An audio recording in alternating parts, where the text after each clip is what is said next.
university students through pedagogic tasks in English. Let's give her a round of applause. Thank you, everyone. It's my honor to be here to share my research findings with you.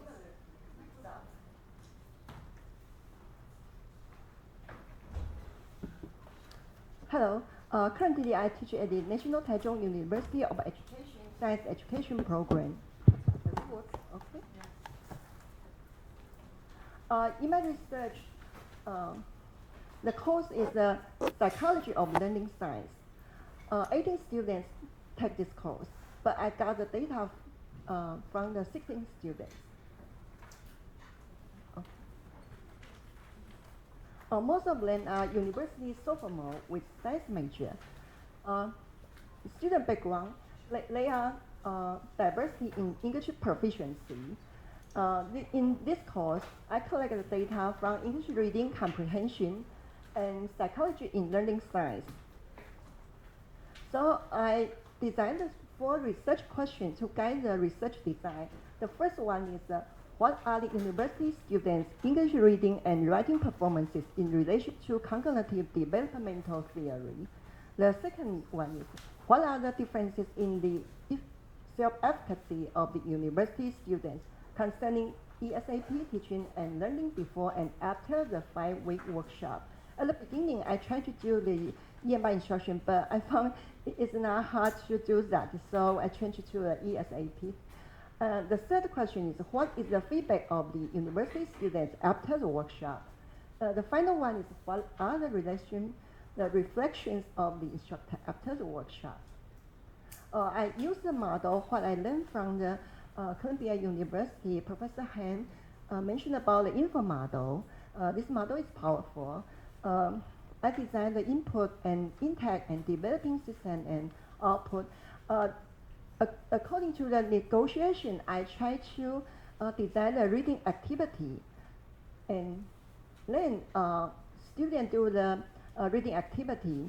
I will not do a lot of teacher demonstration. I do the student demonstration first, and then they do the think, pair, share activity in the group, share their idea, and then I give the feedback.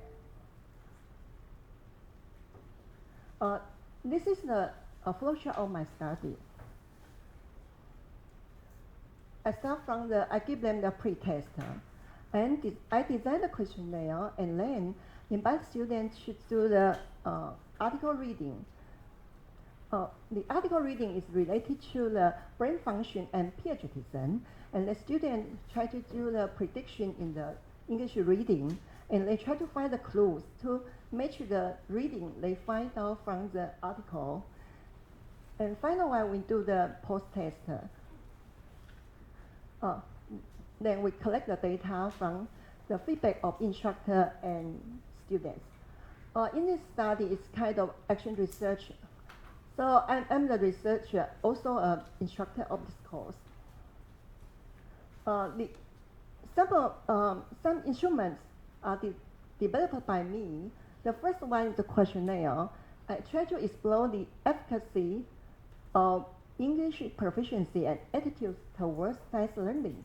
The second one is content test. Content test is based on the article reading content. The first one is the brain function. The other one is the cognitive developmental theory. The brain function, I select a paper from the New York Times. The other paper is a research article. It's related to the cognitive developmental theory. And the scoring rubric, I try to develop the rubric to measure student writing about the prediction in reading. And those instruments were validated by the researcher and English reading experts. About the data collection, let me show you a story in my class.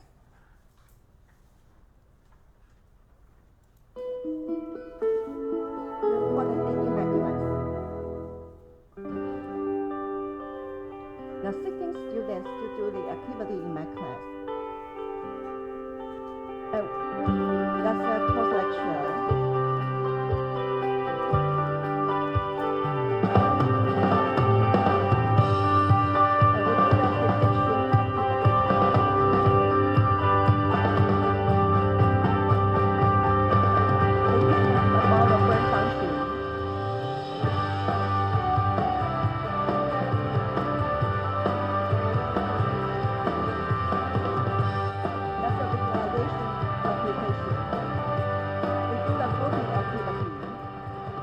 pendulum activity. We get a result from the pendulum activity.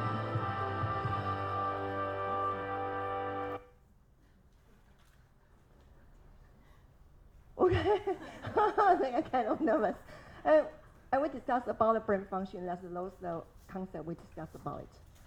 And actually, in this course, 70% students already took the educational psychology last semester. That's the activity what we did. We do the learning activity, about the reading activity, and hands-on activities. Do you think which one would be the winner in the race? Let's see the picture, please. Well, let's see the picture.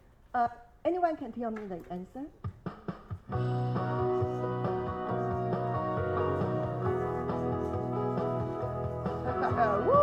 So, from, you know the answer. So we guess why the it doesn't work. Why the cat would be the winner? So look at the pendulum. We can see the relationship between the two different lengths of pendulum. 10 centimeter and 40 centimeter, they have the relationships. We can see the data between them. That the period of pendulum is 26.8. This one is 13. That's a double. So, okay, that's a double. So how about the one ring and two ring? The pendulum weight, does it influence the period of pendulum? No. The data almost same. The previous two columns and the following two columns are almost same. So the period of simple pendulum equals to 2 pi multiplied by square root of L over G. So the period of pendulum related to the length of pendulum. So the cat would be the winner in shortened distance race. So that's the pendulum. Pendulum do the harmonic motion during the small angle. If the learner in the formal operational stage, they can do the hypothetical thinking. That I give the example for my student, and we also do the activity in the class. So the I try to collect the finding from those domains.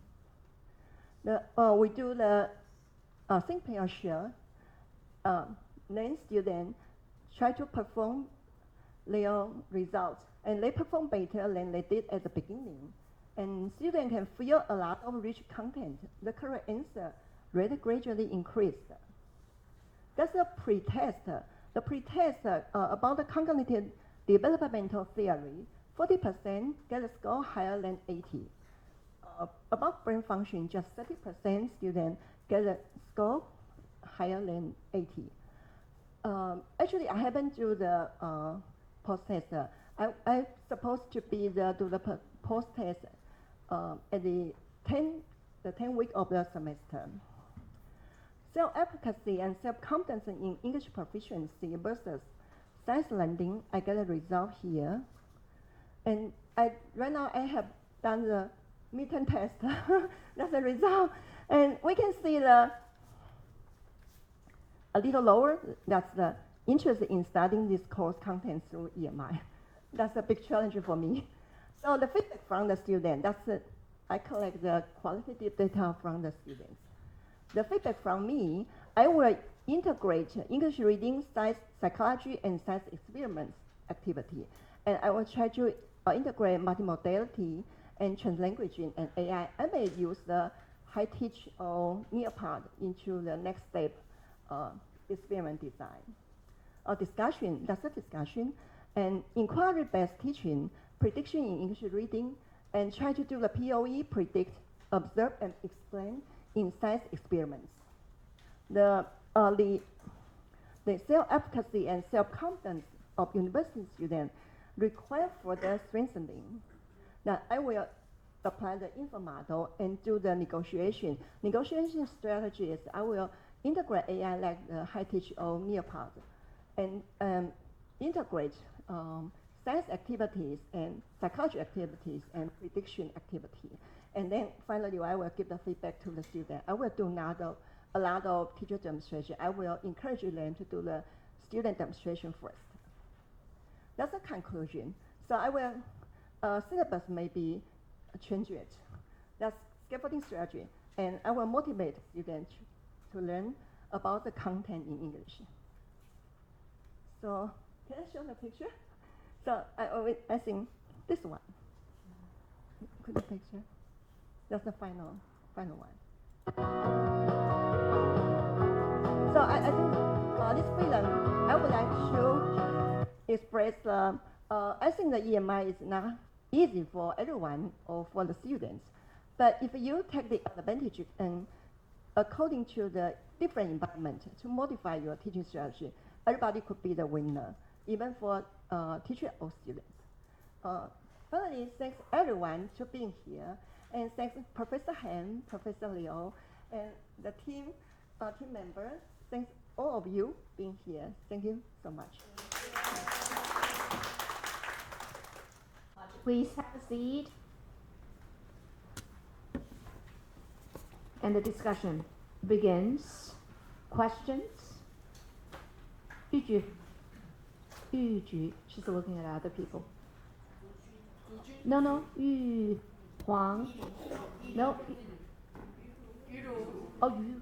Sorry, my fault. Yu. Yeah. That's a very good presentation that I learned a lot from your content about how students process their learning and then show the result in your classroom. And then I'm curious about the result that you found that after, I'm not sure if my understanding correct, the graph you showed that at the end of the class that the student shows that they has less understanding of the contents? The bar chart. The interest. Okay. So that's my yeah. Have you ever explored the reason why that bring that result? I think I think it's a diversity in English proficiency, and too many reading activities for them maybe it's not really appropriate. So I will integrate the science activities and psychological experiments. I think it might be helpful. Actually, I learned from my son. He don't like mathematics, but he can do very well in computer game. So the next step, I will design the computer game through the Neopard or high teach system. Understand. Yeah, that's a very interesting result. I would suggest maybe in the future you have opportunities that maybe you can interview students or maybe ask them to write some reflections so then we can see how we can adjust our teaching methods. Yeah. That is my suggestion. Yeah. Oh, thank you. Okay, thank you. Thank you. That's a good suggestion. Yiling. Thank you, Professor Wang, for the presentation. And because I also have some experimental class, so you mentioned use the AI. So do you have any idea or suggestion when apply the AI into the experimental class? Psychology experiments like the memorization test and testing the short memory. And about the science activity, I will try to find out the inquiry basis science activities and design the activity in the Neopard system. Thank you. Moving on, Jianhong. Okay, thank you for the presentation.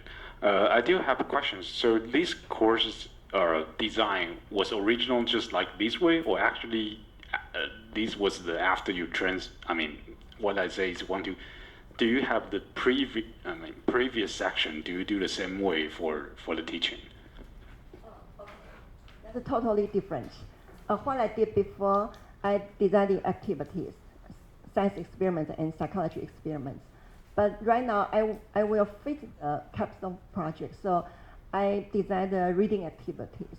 But reading activities for science major students a little difficult for them, especially for the how to choose the reading article. The topic does the topic fit for their learning. So I still thinking about that.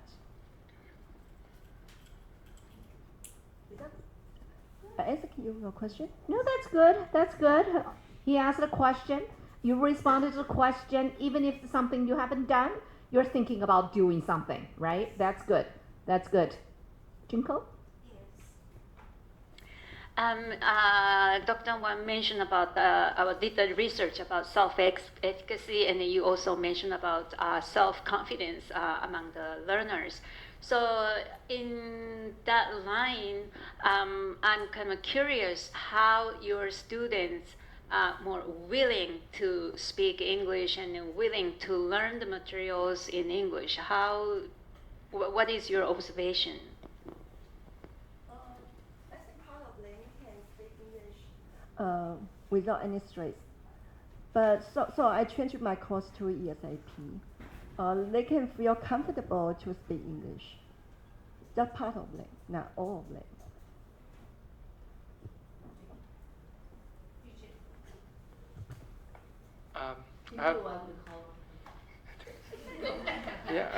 I just stand up in case it's gonna turn around this way. But personally, I have personal interest in the cognitive developmental theory regarding Piaget and the fourth stage. It is itself very interesting because it's talking about how kids, especially starting from the sensory motor stage, that they have no schema in the brain, no language, no structure, and how to develop through in contrary to Vygotsky, how talking about language acquisition, but it's also the development of knowledge itself.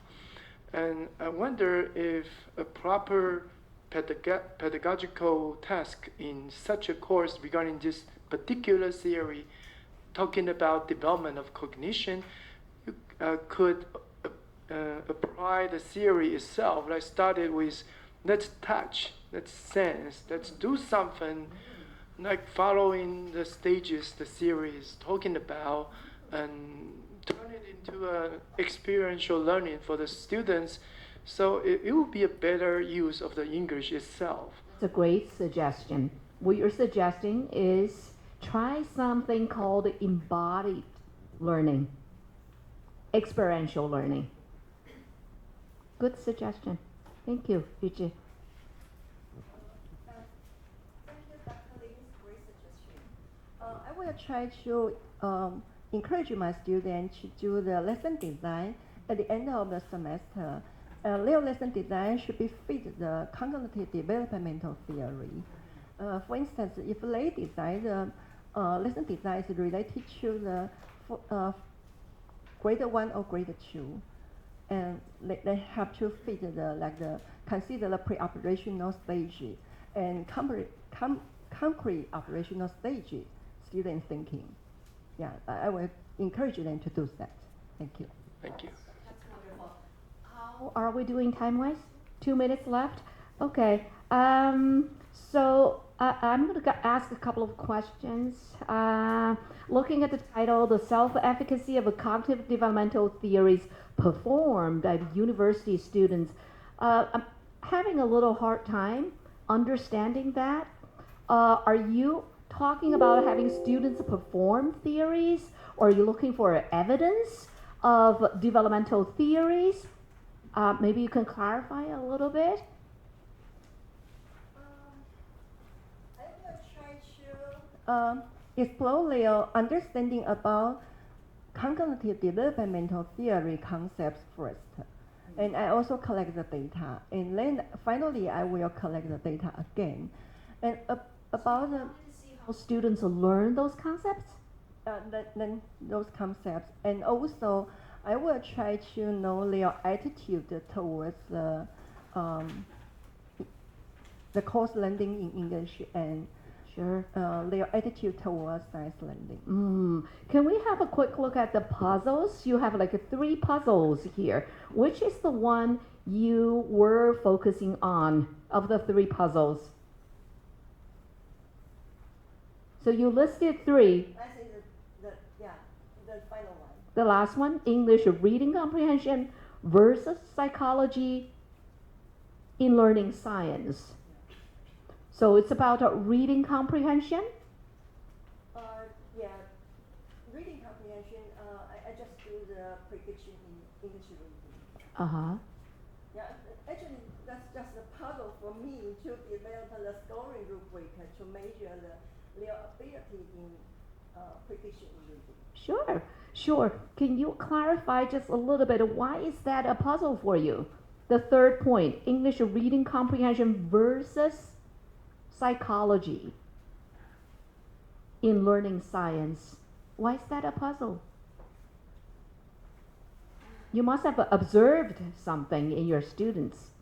Yeah, what I did right now I have done is their prediction in English reading. Uh-huh. Yeah, in the questionnaire. Uh-huh. Yeah. Okay. About the questionnaire, I'm still thinking about how to modify the questionnaire. Okay. And what are you trying to learn from the questionnaire? Okay. Actually, I did not have the significant finding from the questionnaire. I just did a midterm test of the questionnaire about their learning in English, their perception about learning in English. Okay.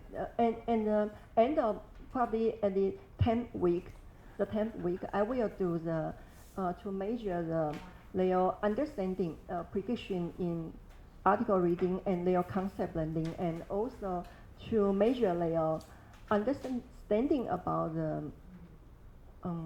psychology and their attitude towards science learning. I see. Okay. Thank you very much. And let's give her a round of applause, everybody.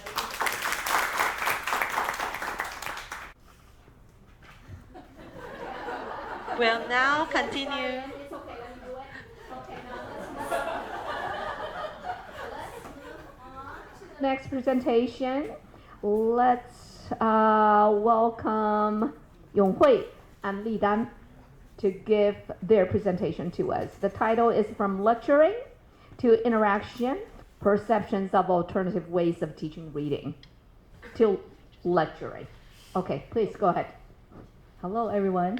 We are here today to present our collaborative work on this title, and then our paper focus into the 6 following parts, and then we would like to know more about the effectiveness of having PD.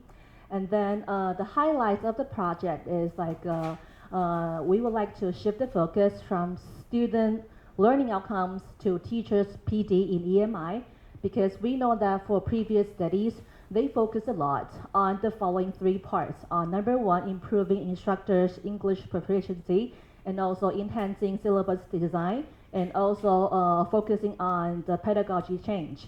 And then we find out that this kind of research is not paying attention enough to the current effectiveness of PD. So we would like to move our theory to practice from really implementing experiential and hands-on PD practices and apply task-based strategies into our PD. And then at the very end, we would like to know more about what drives effective PD learning at the very end.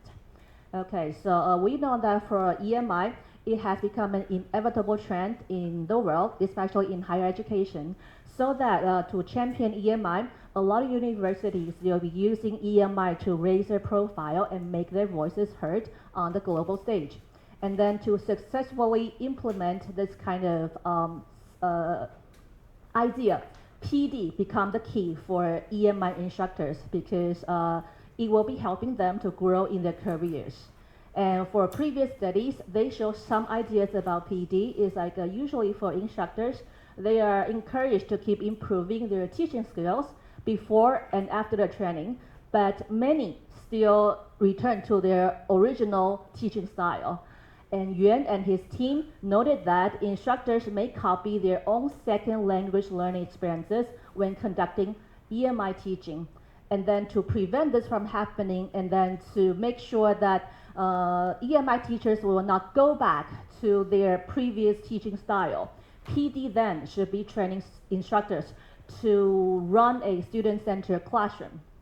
And when it comes to PD and their strategies, Yuan and his family, not family, Yuan and his team, explained why EMI lecturers choose certain teaching methods.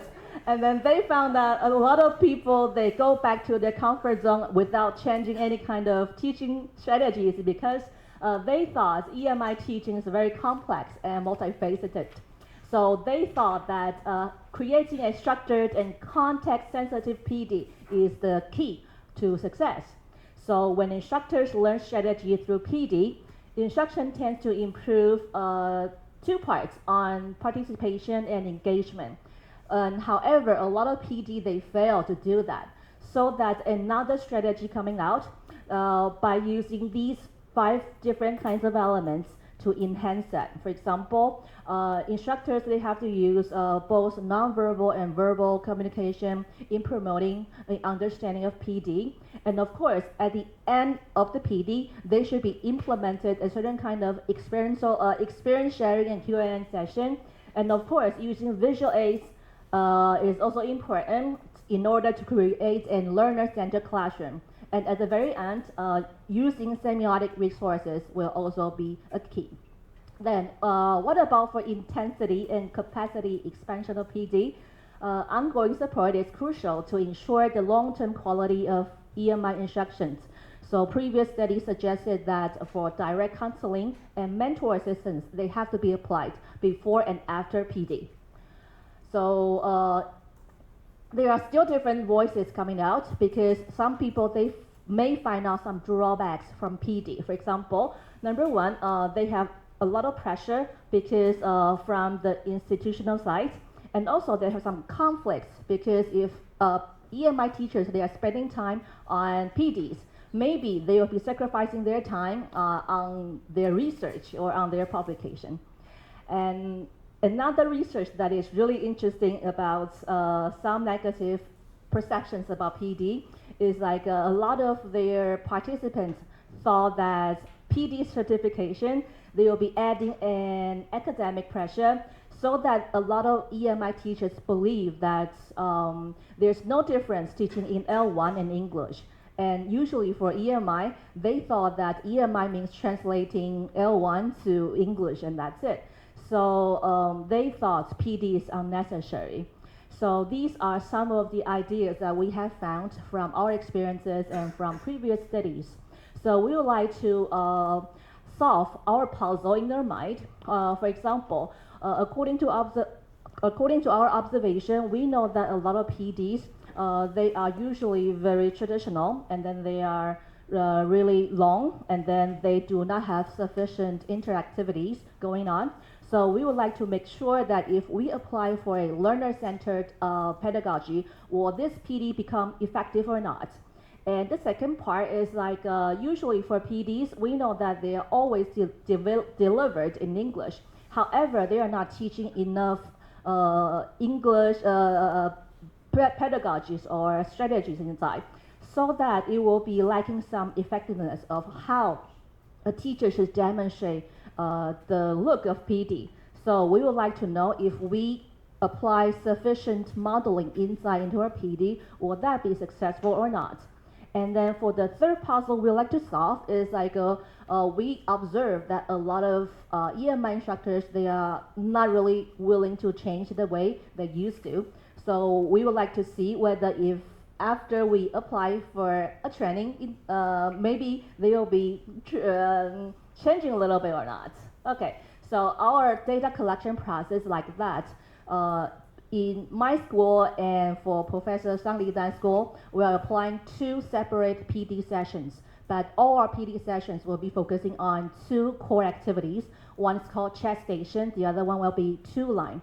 And then we would like to collect the data from these 2 PDs, And then one PD has already done in my school last month, and then another one will be going on 2 weeks later in Fongjia Daxue.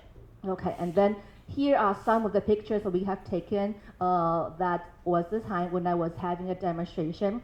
So it is related with a chat station that I conducted with 20 EMI instructors.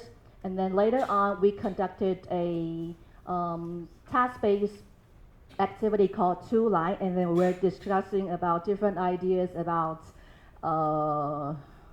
an adoption from New York Times. Okay, so now I'll be handing over the floor to Professor Shangli Dai. Thank you. Okay, so now let me briefly introduce our data collection process. We adopted the pre and post test to measure the teacher's learning outcomes before and after attending the professional development. And this questionnaire includes 6 parts. The part 1, we collected the basic information, and the second part, we measured the cognition of EMI teaching strategies. And in the third part and the fourth part, we measured the implementation intention and behavior intention. And in the fifth part, we evaluate the learning effectiveness of the teacher. And in the final part, we ask about the implementation barriers. Among these parts, one key part includes 3 important factors: attitude toward behavior, subjective norm, perceived behavior control, which together reflects the teacher's motivation and competence in using the EMI strategies. In terms of the methodology, we used 2 steps. Step 1 used the t-test to compare the mean scores between the pre-test and the post-test. This helps us see whether the teacher's learning outcome significantly different between the before and after they participate in the professional development. In step 2, we utilize regression analysis to see whether those factors such as attitude, subjective norms, perceived behavior control, and cognition influence the teachers, the participants' learning outcomes. And we also control variables like gender, teaching experience, EMI teaching background. And since the sample size is still small now, so a second workshop in October will produce more data to do the further analysis. Okay, so here comes the empirical results. Most of the participants comes from business and management fields with teaching experience 1 to 5 years. And 1/4 of the participants, they had no EMI teaching experience.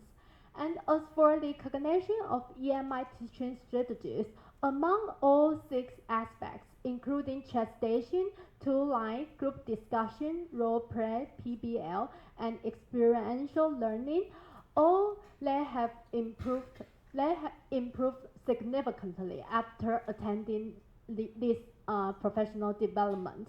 So participants' understanding of the EMI strategies improved significantly after experiencing these activities. And now this is the empirical results for the implementation, intention, and behavior expectation. Among all these 3 aspects, attitude toward behavior, subjective norm, and perceived behavior control, we can see that overall they have significant improved. However, only 2 items, teaching environment pressure and sufficient resources, it shows it is not significant, it is not statistically significant with p-value larger than 0.1, and it shows that while teachers' motivation and competence increase, some still felt limited by space and time or equipment in the teaching environments.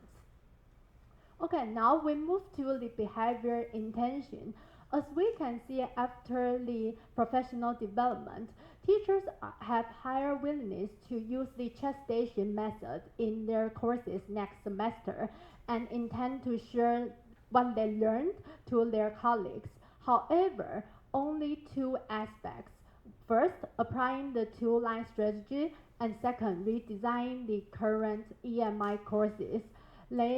Although the post-test mean is higher than the pre-test means, but the difference was not statistically significant.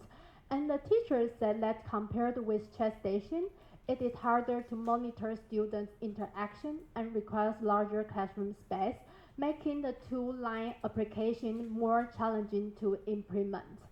And in terms of the redesigned courses, although teachers show positive attitudes, some may need more time or institutional support to fully integrate this strategy into their course. Okay, so now here comes to the learning effectiveness of the teacher. We can see over five aspects the teachers rated it high, over 4.1. So it shows that more confidence in using the strategies, and teacher clearly understood how to apply them in practice and believe the workshop improved their EMI teaching. Moreover, compared with the traditional workshops, the participants think that the experiential learning reduced their concerns and increased the motivation. So here comes to the empirical results, and this empirical results is based on the 22 valid observations. And we find out that the subjective norms showed a significant positive effect, showing that the social support strongly influenced the teacher's learning effectiveness of using the EMI teaching strategy. And the other strong positive predictor is group discussion familiarity, indicating that teachers skilled in facilitation benefited most from the workshop. In terms of the teaching experience, it is quite interesting. We can find out that teachers with over 16 years of experience showed higher learning effectiveness. And this shows that veteran teachers better integrated new EMI pedagogies with their classroom experience. Moreover, teachers with this EMI experience, like 1 to 3 years, reported greater learning gains than those with over 4 years. So this suggests that the professional development workshop was more impactful for the novice instructors. So here comes to the conclusion. We think that the learning effectiveness in experiential EMI PD is influenced by cognitive familiarity, social psychological factors, and professional experience. And in sum, we want to highlight the importance of the professional development in the higher education, because unlike the K-12 teachers who already has structured PD during their learning, and they had the months in school training before being a teacher. However, the university teacher usually teach when they got their PhD. Basically, you teach when you graduate. So it is the important topic for the professional development, and how to design the effective professional development is a crucial topic as well. Thanks.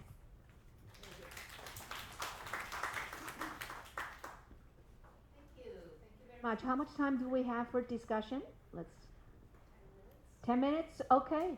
All right. Let's see. Yuling, do you have anything to say?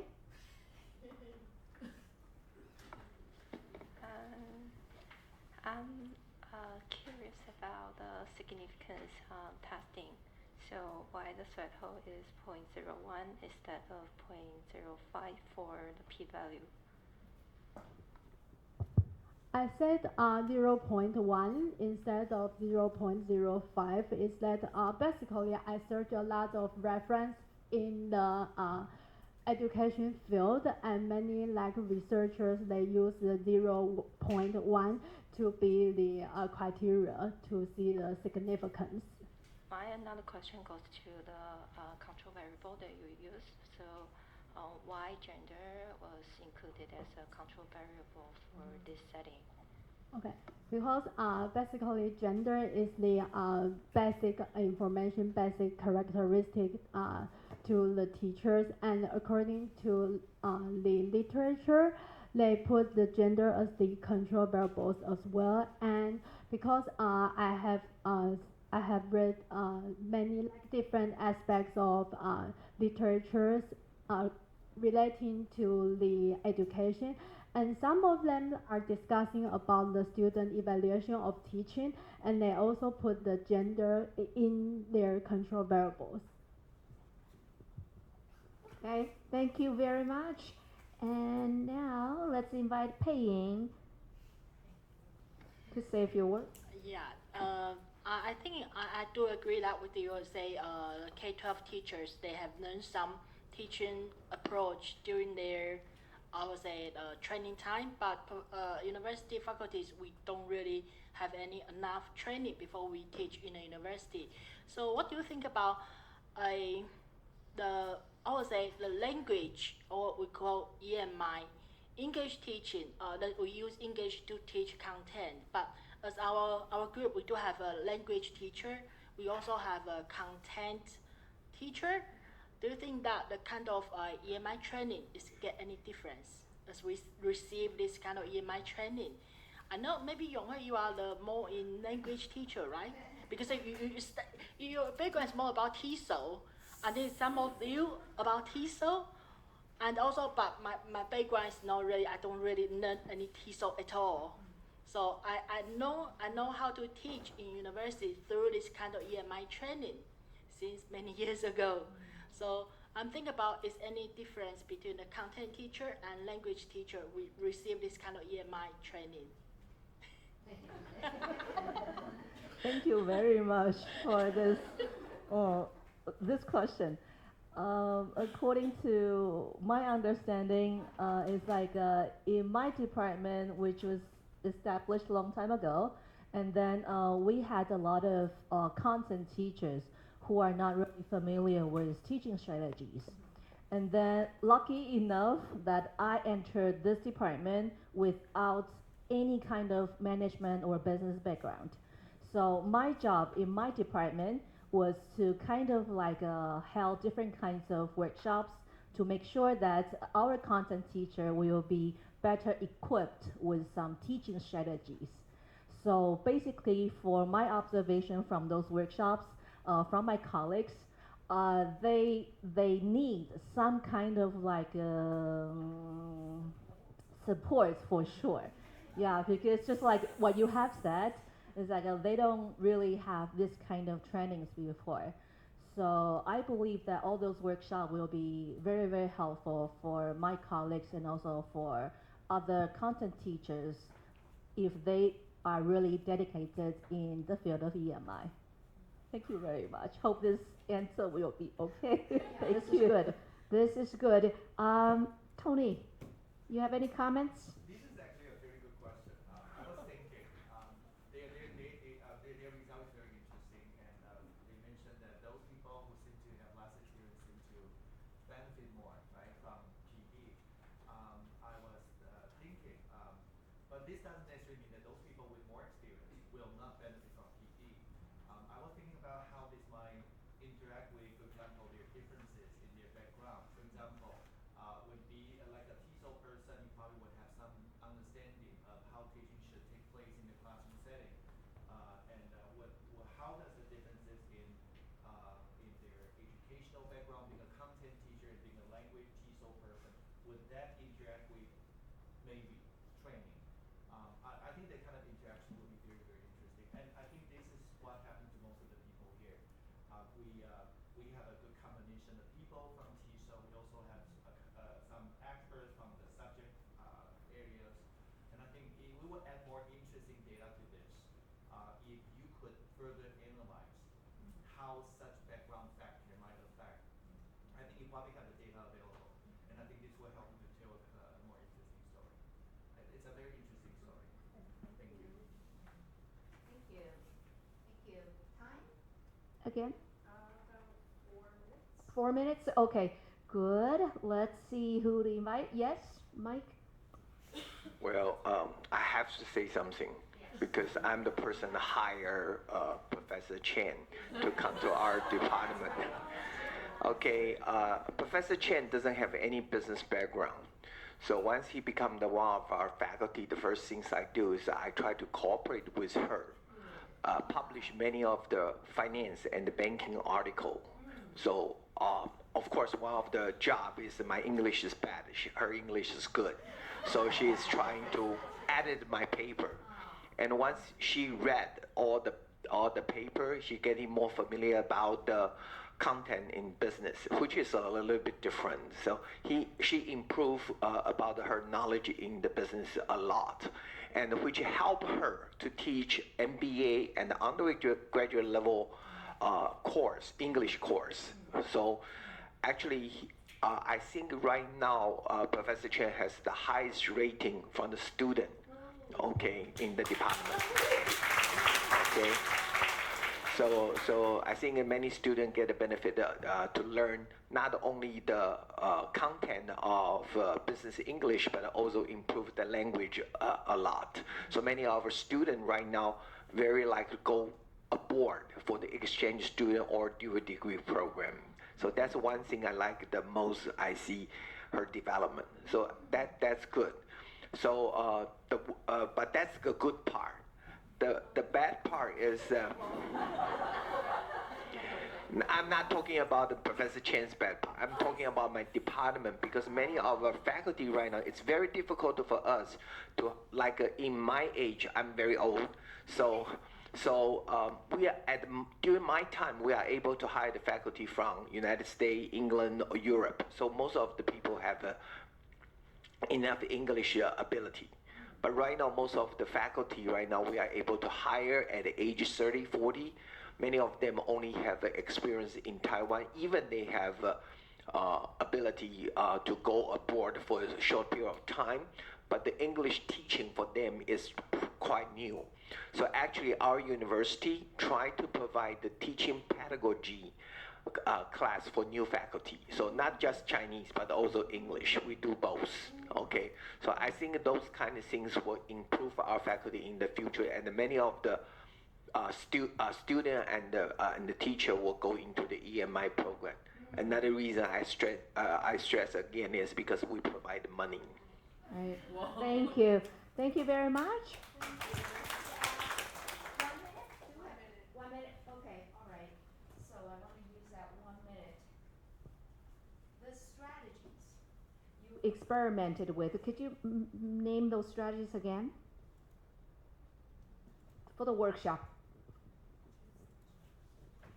Chat station and two line. Okay.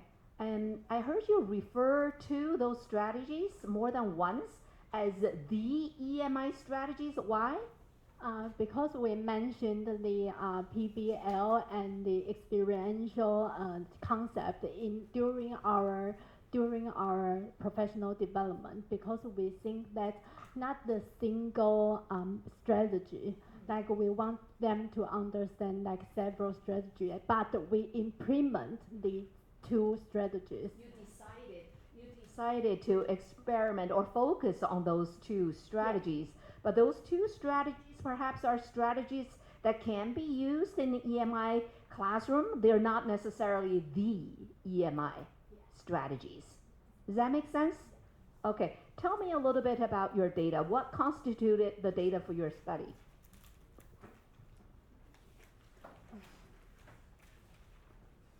Yeah, actually we had 30 participants, but we collect 22 post test back. But at first we have 30 post test of what? Post test of the questionnaire. What was on the questionnaire? There are 5 parts in the questionnaire. The first part. Yeah. Okay, 5 parts, and you administer the questionnaire both before the workshop and after the workshop. How long was the workshop? 1 hour. Are you a little concerned about the fact that your expectations, as reflected in the questionnaire, way exceeded the actual PD experience? Only 1 hour. You expected lots of changes in 5 big aspects. And the analysis That was like a regression analysis, the significance level, and all of that. Tone down. Tone down a bit, okay? Because it's hard to imagine through 1 hour workshop focusing on those two strategies, you expect to see changes or what you would call improvement. I don't know about that. Maybe some changes, but could those changes be accidental? Because even if you administer the same thing twice, like with a 5 minutes apart in between, you're going to see differences. But the differences are not necessarily attributable to the fact that they went through the workshop. Does that make sense? Okay, thank you. All right, Tony, you want to start the next presentation? Just introduce. Do you have it? Do you have it? You don't? Introduce it. Okay, the next presentation.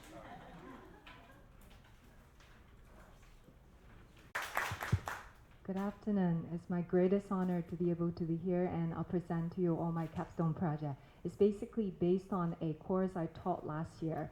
The course title will be Open Education and Global Competence.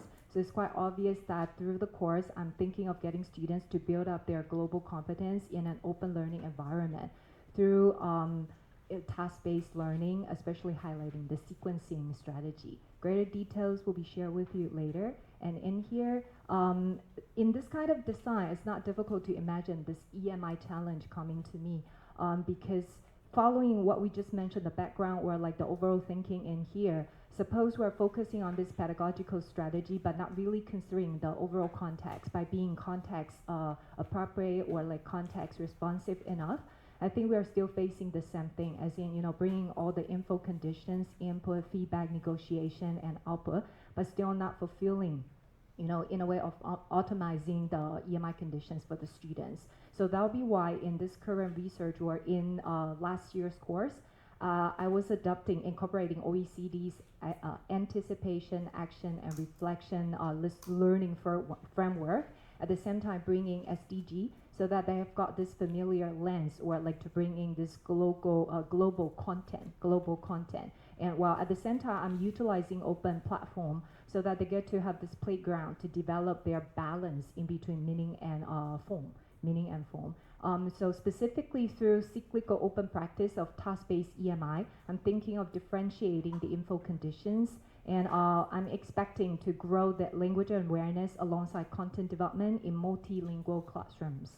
And here, having a closer look, we'll get to see, in response to this fluid EMI environment, the proposed adapted learning strategy is this effort to incorporate authenticity, to consider sustainability, and to also bring in iterative progression, at the same time TBLT alignment. To be more specific, the research question I'm exploring through the course in here will be to examine the interrelationship between sequence EMI tasks and their communicative output in this contextualized open learning environment. At the same time, trying to have a fuller look at the balance in between, in the output and in between focus on form and focus on meaning. The simple two questions in here. So the framework can be giving you a better picture about how I'm thinking of still working on it, yeah. So optimizing the info conditions by drawing further attention to the dual development in both at the same time content, language, while through sequencing, carefully designing the iterations. So left-hand side in here, you're able to see parallel challenges are coming to students as well. So planning time to be, to function as a specific focus. At the same time, not really decreasing the social interaction, but increasing the social interaction challenge. And within this scope in here, we are able to see AAR coming back again, but it's functioning or operating at the same time with the TBLT structure. So you'll get to see language is being developed, at the same time content is being developed. So a closer look, you'll get to see input within pre-task is inspiring the anticipation, and then right-hand side negotiation being manifested through task performance is supporting action. And by the stage of post-task, we see output bridging reflection, and hopefully the whole design is encouraging or accelerating feedback that's driving the loop, okay, as a continuous ongoing process. So back to the course, I have got 31 participants and 7 international students, and they come from so many different backgrounds. So that will be why I'm writing down 6 disciplines. And the other thing I want to mention, it will be like the middle part in here, dividing the whole class into 3 major stages, from the wrap-up, the warm-up stage to the wrap-up stage. But actually, the social interaction comes in, will be like the mid one, when students they start having online discussion, the open areas through social media, Facebook chit-chatting or like Instagram chit-chatting. Well, they were being provided plenty of thinking time, play time, and then but still the open discussion is being provided there. Then second stage will be like they have to deepen their understanding by checking out open courses, the so-called MOOCs, massive open online courses, where they deepen their content knowledge and literally try these MOOC-based open discussion. So you know the cognitive challenge is coming at a higher level. Then we talk about at the very ultimate stage, that'll be the semester end. They'll have to propose their social action plan. They'll get to select their own open sharing channel. It could be a YouTube, a video, or just like a YouTube, even the entire YouTube channel. So just for them to consider how they take this by tackling or like stage by stage the different levels of cognitive challenge, at the same time linguistic challenge. All right, so the lower part in here is just a simple reminder saying that we're hoping to see, okay, how things are progressing through the different iterations. So a closer look at this will be a snapshot coming from my LMS. It's actually serving as a class portal, collecting everything, so that students the first time or like every time they will come back there, they know where to access the authentic input. That's what I'm thinking. So the example we got in here will be OECD's organizational report, telling students or giving students some basic definition, especially at the warm-up stage. All right, so with the kind of authentic input, we are also encouraging them to participate in the open discussion so that we get to collect or encourage their feedback and negotiation process. But of course, AAR, so reflection, this opportunity is also practiced wherever this same pattern is being repeated. So the basic 3 elements are repeatedly done and is ensured there to guarantee the ongoing process. Then we talk about the student output evolution. This is one quick snapshot of students sharing their action plan. It's coming at the very last stage, but still we get to see, remember what I said, it's just like the output I collect from one semester. So even me as a teacher, I'm still learning, but it's good to see that students at this stage, in terms of language, we can see this increasing complexity because they are able to bring in their local global connection, responding to SDG by bringing up their ideas for taking some local or even localized actions. At the same time, if you see lower down in here, they are able to cite research to support their findings, to support their ideas. And that's what I mean by the complexity in here. And when I'm examining the language or the content in here, I'm also considering accuracy and fluency. So that'll be why that lower dialog box there is saying they're developing accuracy and fluency is also observed. And I'm hoping that they get to, be developing in parallel with each other. So that'll be why I propose this CAF, but they are not really any new concepts, because whenever we're talking about performance improvement, we do consider their possible, increasing complexity or even language-wise accuracy and fluency. Good thing is that from this course, we are able to see this steady progress, okay, from the very beginning stage till the later one. And I got 2 quick examples. The upper one is from the early stage when students, they were writing down, remember the LMS, where we got a lot of open discussion forums, and I collect this as one of them. It reads, I think SDG is important. I want to know more about how local clinics work. So the students is basically fulfilling teachers' requirement, SDG and then local clinic. But it turned out pretty surprising in a way that the feedback turned out to be something like the latter one. Our citizen journalism video aimed to highlight the intersection of AI ethics and sustainability. So you do get to see the complexity of language is increasing, complex sentences being used. At the same time, you do see the inclusion of discipline-specific or domain-specific vocabulary items. So that will be why here I'm writing down progression, evident and expansion of content coverage, at the same time gradual adoption of formal expression, complex structure, and reflective synthesis. So this one in here is giving you to think back on the balance within their output. So you see the trend in here at the very beginning, focus on communication. So you, me, out tonight, yes, sure, communication is done. But if we're thinking of getting very similar pattern at the end of their EMI training, that'll be like not good enough in terms of the quality. So it's good to see that, okay, at the end of the proposal, we are able to, the semester, we are able to see the trend, to see their growing attention, not just to meaning, actually meaning side is going down, right? And more time, more attention directed to the form aspect. So if we're doing this by stage, we're still able to see the gradual or steady progression, which is suggesting this facilitation of deeper content reasoning and enhanced linguistic performance. And we'll talk about that. That includes the use of, domain-specific vocabulary items. In general, their enhanced form awareness. And then this heat map in here is telling us how these different aspects, they correlate with each other. If this is too much for you for afternoon session, then I just simplify it into 3 numbers in here, so you're able to see within the CAF framework, the dimensions there, they are strongly correlating with each other. So growing complexity, growing accuracy, and growing fluency from this course, okay? And then we talk about, thank you, we talk about high correlation with CF dimensions, meaning you pay attention to those CF elements, you've got growing ability. This growing focus on form. Interesting thing is that negative correlation, meaning they're able to step out of their comfort zone, trying to pay extra attention to form, not just the content. So generally speaking, I think I've got pretty encouraging result by adopting or utilizing this carefully sequenced open-ended task.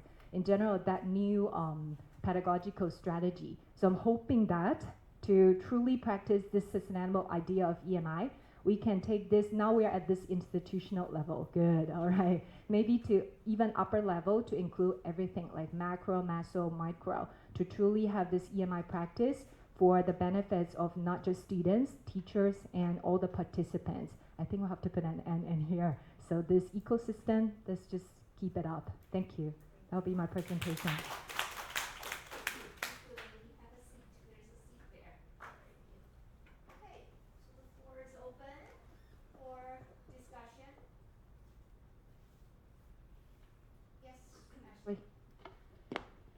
Yeah, thank you so much, Professor Wenli. That was really interesting to me, especially the part about task complexity. My dissertation is on task complexity, so I do have a question.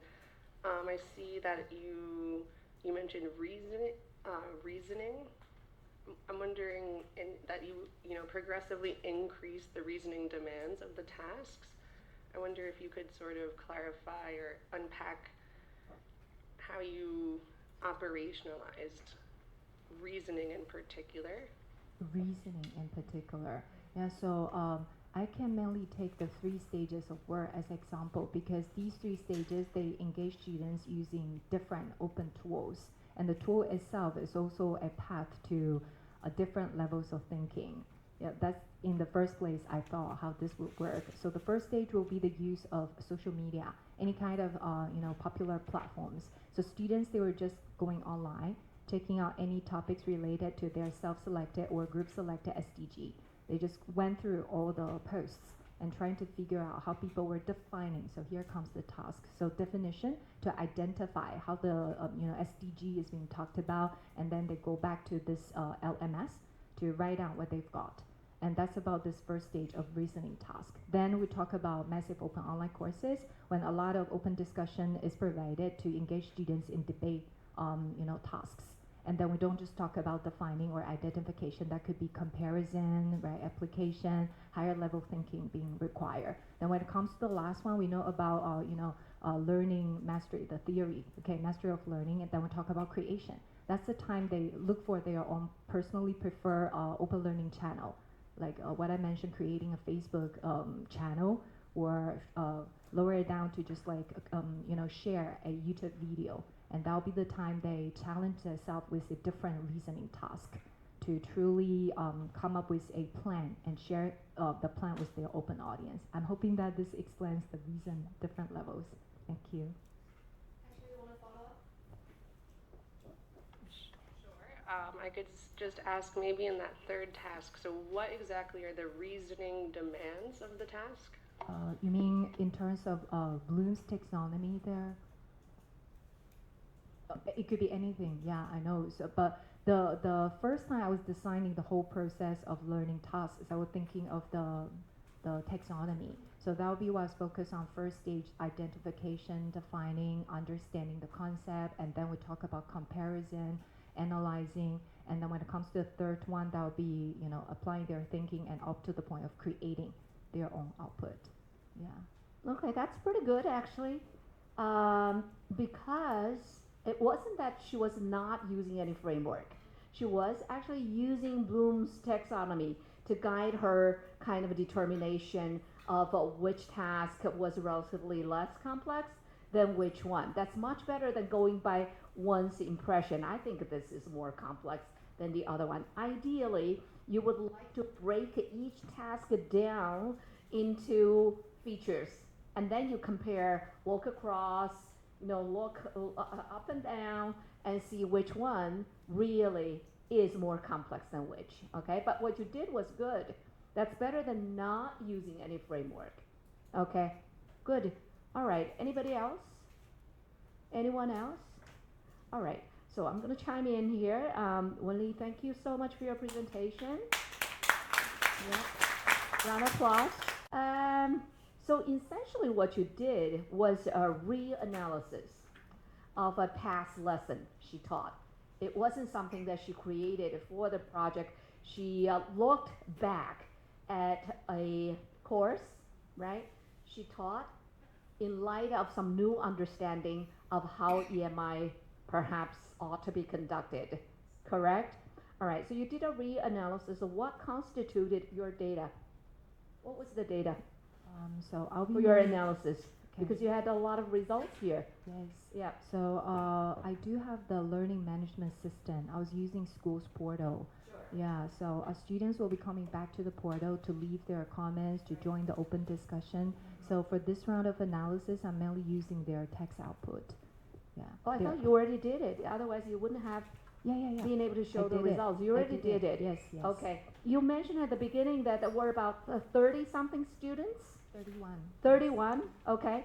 So were the data consistent from the 31 students, meaning the 31 students all contributed on a regular basis? So how did you deal with the fact that occasionally one person was absent and the other person? So how did you deal with the issue of missing data? The 3 stages, each of them actually come in 1 month's time. So they do have some time to, maybe they happen to miss one of the tasks, then the second week or next week, just within 1 month's time, they are able to make up for the missed task. But I'll have to say, this didn't really happen because normally I invited students to finish up the task in class. Yeah, and it's a required task. I think, yeah, it worked in some way. Okay, all right. Because the data, the analysis were all based on a real course you taught. And we know the reality is far from perfect. There are always going to be cases where students miss an assignment here, an assignment there. What that means is that in your data analysis, you probably made some decisions, like what should count, what should not count, right? I'm sure that happened. I'm sure that happened. Mm-hmm. If that's the case, it would be good to make that process explicit, rather than presenting the results as if the results were perfect. You had a full sort of a collection of data and results, etc. I bet lots of subjective decisions were made, and there's nothing wrong with that. All you need to do is to be explicit, to be candid about the process you went through, so that the results you report later on are going to be more credible. Because we know classroom data are messy. If you somehow present the data in such a way that they look so neat, they look perfect, that invites questions. Okay, so be more explicit about the process. So you did the data coding all by yourself? With another, the other coworker coming from a very similar background of mine. Okay, including the data analysis of CAF, complexity, accuracy, and fluency. Did you code the data, or did someone else code the data? We work on this together, following this coding protocol. Yeah. Okay, so how did you code the data for fluency, for example, because the data were written data? How do you code the data for fluency? We work on the use of the connecting device, like how one sentence leads to the following sentence, and then see if there is any maybe connecting device that's used there in between. So this is one way we determine. So that's a choice. That's your choice, right? You decided to operationalize fluency that way, right? Yes. Did you do that alone, or did you do it in collaboration with another person? Because to identify the use of connectors, and not just to identify, not just do the tallying of the connectors, but also to see if the connectors are actually appropriate. That, you know, that's the hard part, right? Yes. So the data coding must have been quite tricky. Yes. Did you have to make decisions? We had to make decisions. Yeah, that will be why we have to limit our scope to the use of connecting devices only, but that's also suggesting the limitation. Yeah, giving us room for further discussion. In a way of talking about CAF, maybe from a different way of defining C or A or F, we can probably have a different result. Yeah, so that would be coding. One, yeah. Coding actually matters, because coding, it depends on how you code the data. The results can go this way or that way. Also, just one last comment regarding one of the findings. You said the multiple indicators, CAF, seem to correlate positively. Yes. That is actually a surprise to me, because in the literature, what we often see is that these three things, complexity, accuracy, and fluency, don't seem to go along together, because these things are the artifacts of the task itself. Sometimes a given task lends itself to higher complexity scores, but lower accuracy scores or fluency scores. So the fact that your results suggested that all three of them seem to be growing together, that's a surprise. It could maybe the real result, but maybe that's something perhaps that has to do with how the data were coded and interpreted. Yeah, so that's why in the actual capstone project, we've brought in some greater detail about this, saying that the coding process may include translation, but you know how translation can be done, yes, so differently. We are counting on translation apps, but that will be definitely, yes, verifying the output. So yeah. This is what we often say when we talk about research. The devil is in the detail, right? Depending on how you treat the data. When you have too many manipulations or treating, especially if you go after quantitative results, we know the language data are language data. If we're not seeing any language, we're only seeing numbers.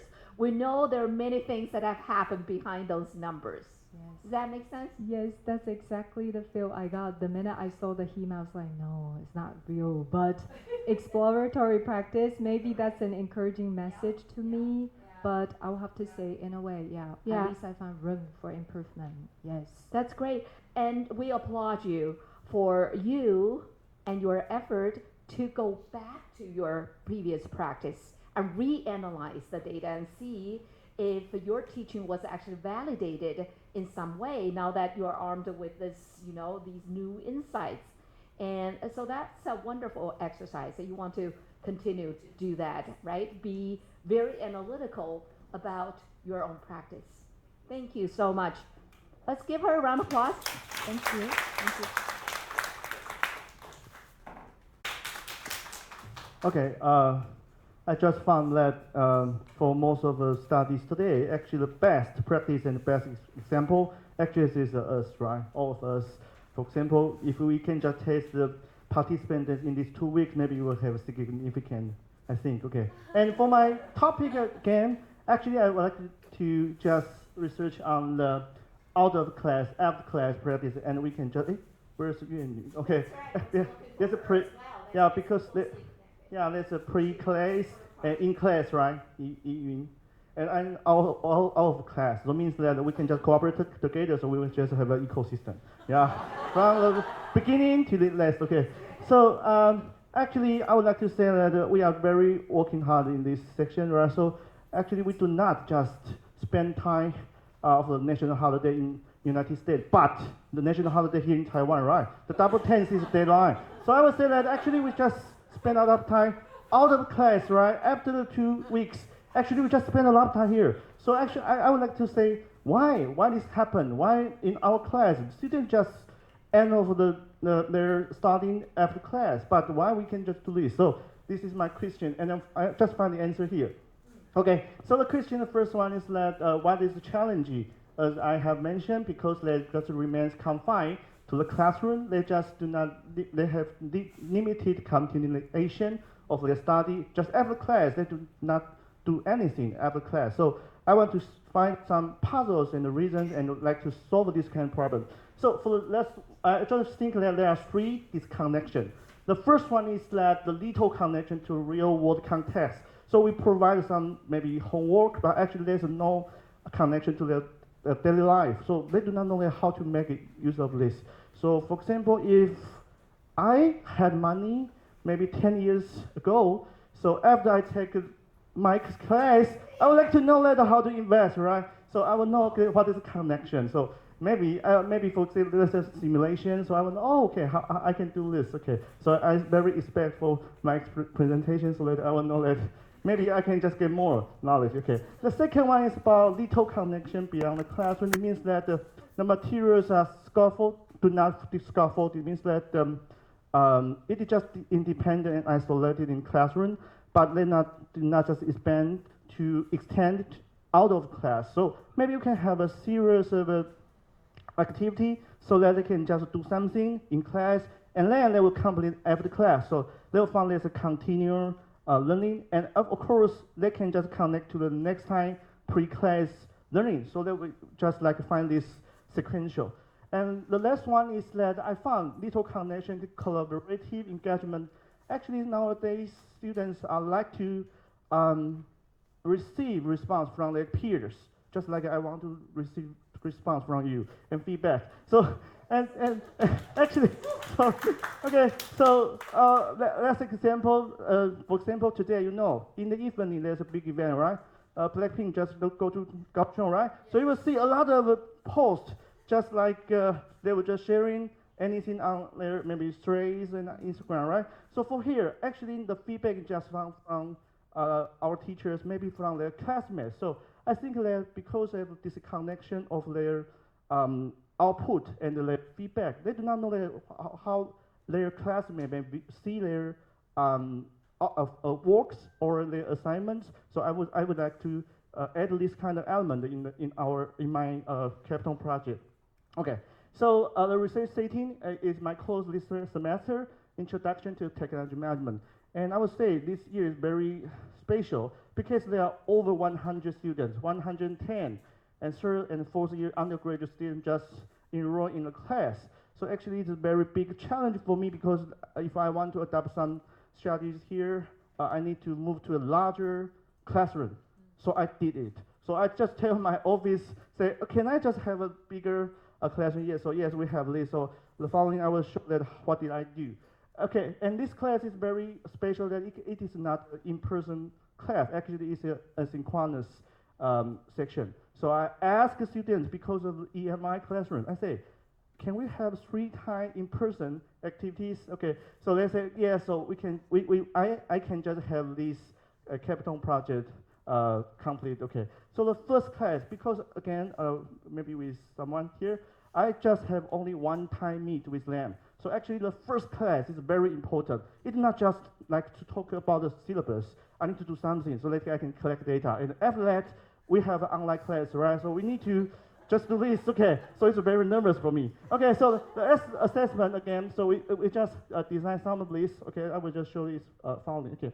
So I just divided into 4 time periods. Okay, so Professor Han just very worried about it, whether I can complete this. Okay, I mostly complete. Okay, the first one is that I will have an interview with them. What is their motivation and some worries that in EMI teaching. And I just interview with 6 students. I will just share the result. The second one is that based on this, I would like to have a instructional intervention. Means that I will just adopt some info framework here and to change something in the first class, so that I would like to know that what is the change before the class and after class. Okay, but again, because it's only 2 hour class, so I do not have a much time to do this. Okay, and then we have a pre and post surveys, and the last one is a performance-based evaluation. So after class, in 2 weeks, I ask the students to provide their feedback and some homework here. And I would like to see that whether they just make you some more research to the topic so that I can say, okay, they have out of class learning. Okay, so the first one, I just interviewed with 6 students from undergraduate students, and here are the questions. And I can just show you the result here. Actually, there are 3 key findings. The first one is that actually students would like to take EMI course if the course may just related to their future development. As just echoing Professor Wu's research, right? So you said at the top, the first motivation is the profession development, right? So actually students just like this, they say, oh, if this course, Introduction to Technology Management, right? Because they want to join a tech company, just like NVIDIA and the TSMC. So they think, okay, this course may just highly related to my future direction, so they will just enroll in this class. Okay. The second one is a common barrier, so they just say, just like domain vocabulary limitations, a speaking fluency challenge.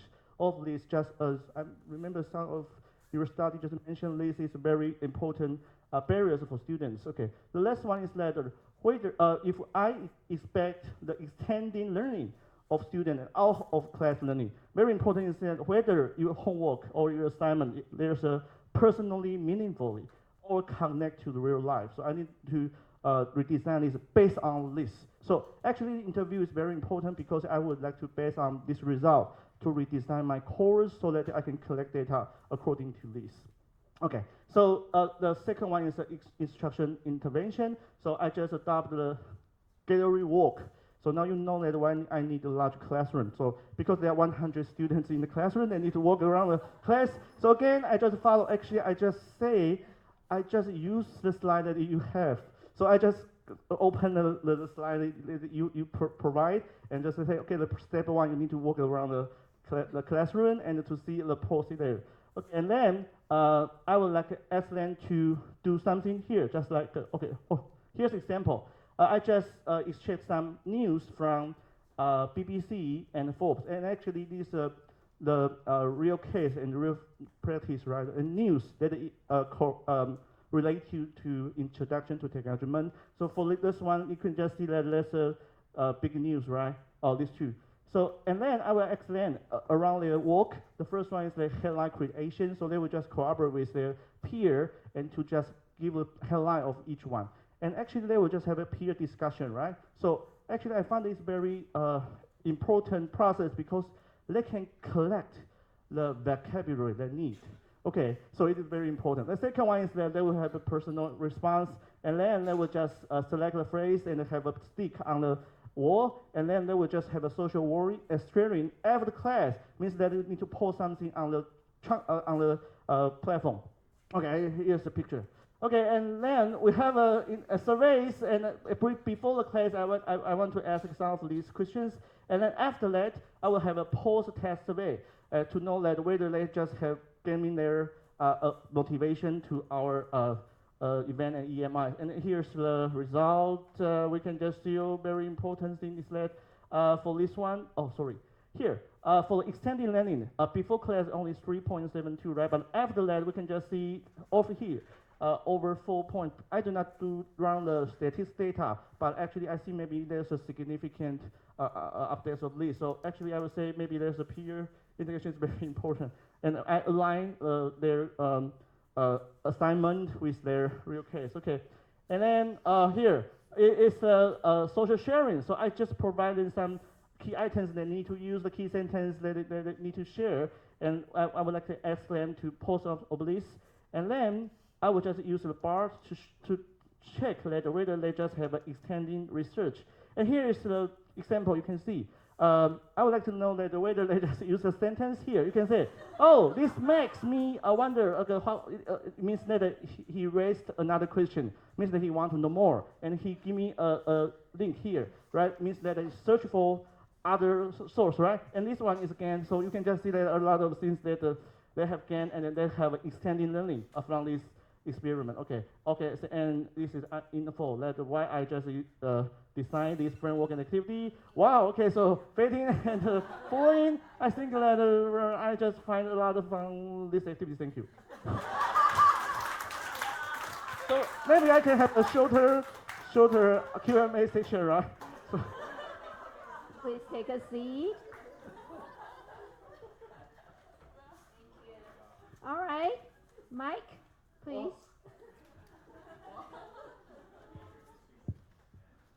Well, I didn't teach him how to do the presenter like this. But it's good. It's interesting. I would prefer that you. I think because of your area is more strategy that trained. I'm more finance guy. Okay, so the way you collect the data is not the way I collect the data. So that make your analysis compare with later I will present mine. You will see the difference a little bit. Even today's I didn't use the finance data collection, but I'm not. I feel your discussion is very interesting, analysis very interesting, but I'm not very confident that the result is for 100% sure. Okay, because the data is not sure, and I will highly suggest you can extend this because in your area. AOM is one of the very important conference you're going to participate in the future because there's a section called the business education. I think that what we learned from Professor Han that will help us to push that area more to teach our business class using English and also combined with the content knowledge. So that's why I think you still have some place to improve.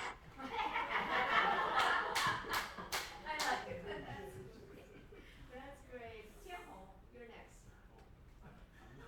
You were sitting together a lot when you were in Okay. Actually, honestly, I really appreciate. Yeah, I'm speechless. Appreciate your hard working for. Yeah, it really is. Yeah, I think we'll later some other people give you some useful suggestions. Thank you. Okay. Thank you. Oh, yeah, that's good. See, he appreciates that comment. That's good. Eugene. I would like to give my appreciation also, especially I would like to echo on the slide 3, if we can go back to the 3 challenges.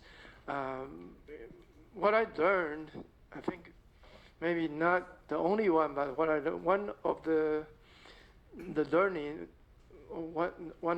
among what I learned from the TC is the usefulness and functional use of the knowledge, or whatever. And I think I was thinking recently how to make the use of language functional. It could occur like by interactions in the classroom that we created for students. But then I would like the challenge 3 that Mengxian just mentioned is connection to collaborative engagement, which link not just to the experience, but also to social learning, also to social interactions. It learned in a social context, so not just personal experience. So it kind of add on something else beyond the personal experience, but also a collaborative experience that really create a function or the use of the knowledge. That's my echo. Okay, thank you very much, Eugene. Wenli. At this moment, I was also thinking on the aspect of social interaction. So I would like to invite Mengxian to share with us more about how you see the social interaction aspect there, because I'm really interested in that part. Yeah. Okay, so thanks, Professor Wenli, to provide me more time to explain my slide here. Okay, I think that based on info framework, I think the very important one is the input. So I just choose the 2 news there and actually updated news So students may have a motivation to discuss, okay, I know this news, and what is your opinion about this?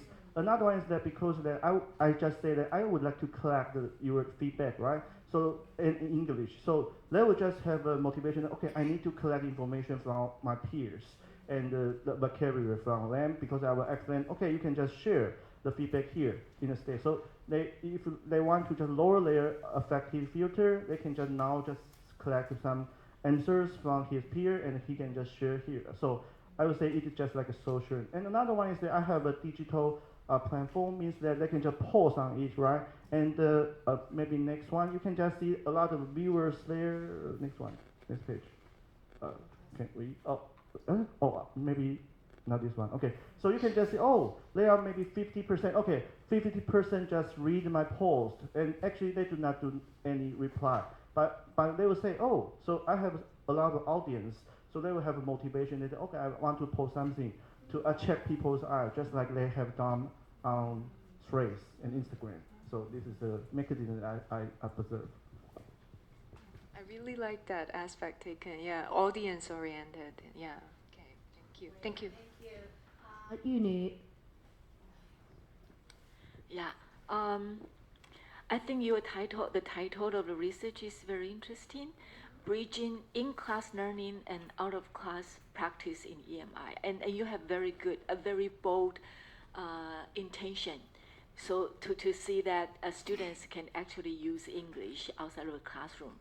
Yeah, but you don't know. Even the social media posts, they did that because it's a required activities, right? Yeah, and a lot of things that you did, I mean, increasing motivation, lower the student anxiety. Okay, we think that all those will help them to be more willing to use English outside of the classroom. Yeah, but to make it a research, we still don't know. Yeah, so maybe this is something, I think it's very common that we face when we talk about competency-based instruction. I mean, in the end, we want students to apply what they learn in the real classroom. But usually in the school setting, we don't know what they will do or whether they will apply. So to me, it's always a question.